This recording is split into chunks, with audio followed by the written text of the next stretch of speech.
And here's an image of the JS-7. Now, before I proceed, I know that people get confused over, say, the difference between Joseph Stalin, spelled with a J, and Joseph Stalin, spelled with an I. Now, when I was growing up, I was taught that Joseph was spelt with a J. And I know a lot of people on YouTube and other places like to refer to this series of tanks, heavy tanks, as the IS tanks. Well, I don't agree with that. I go with the JS because I think there's some weird transliteration between English and Soviet Cyrillic languages where in some weird way the J and the I are interchangeable.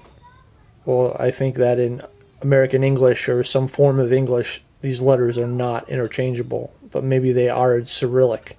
So I think that's where all the confusion comes from, but I'm afraid I don't know for a fact. But this is a production about the JS-7. Here it is in the snow. See the snow on tracks. And also, I have a thumbnail sketch of this, so please don't jump down my throat when you see it. I'm just going to use it as a mock-up to explain things. So here's this frame. Here's the another example of a JS-7 in the Kubinka Museum. The caption says, a JS-7 prototype is still preserved at the Kubinka Armor Museum. One of the stranger features of the JS-7 was the provision of 7.62mm machine guns in remotely controlled boxes on the whole side and the rear of the turret. It's pretty cool. See a good image there. Then here's a schematic of the JS-7.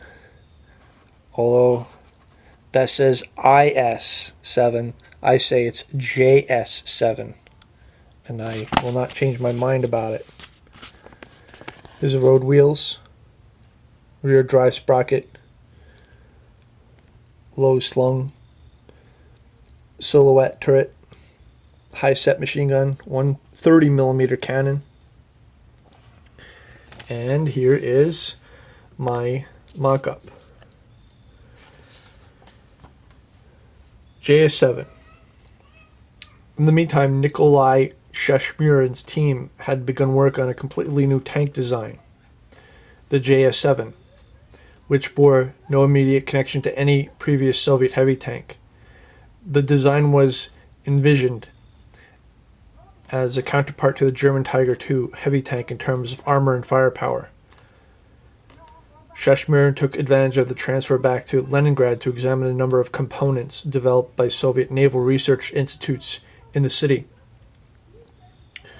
These included a 1,050 horsepower marine diesel which would be needed to power such a heavy tank, and a 130mm gun derived from the naval 56-SM gun. The gun fired a huge 36.5 kilogram projectile at 450 meters per second, which made it the most powerful weapon ever mounted in a Soviet tank up to that date. So here we have the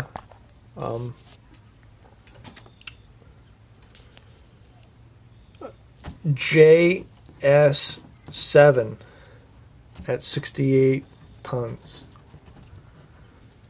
And let's see here.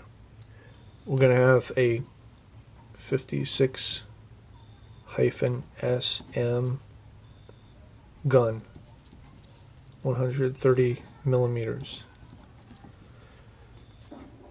And here's the breech block back into the tank.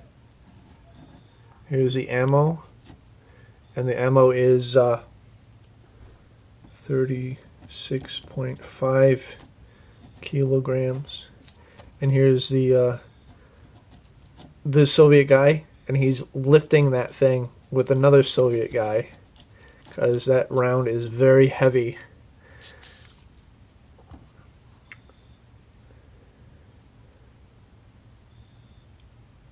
Oh, and here's the 10,050 horsepower marine diesel engine. That would have been really neat to meet. I'll put these pistons in that crankshaft. Now let's see. So she is a rear drive sprocket drive train here. So you start up the engine. Brum, brum, brum. Here's the crankshaft, and she's a cranking, and she's a turning, and she's a turning, and a cranking. The tracks are rolling. And that's been the dramatic production of the JS-7.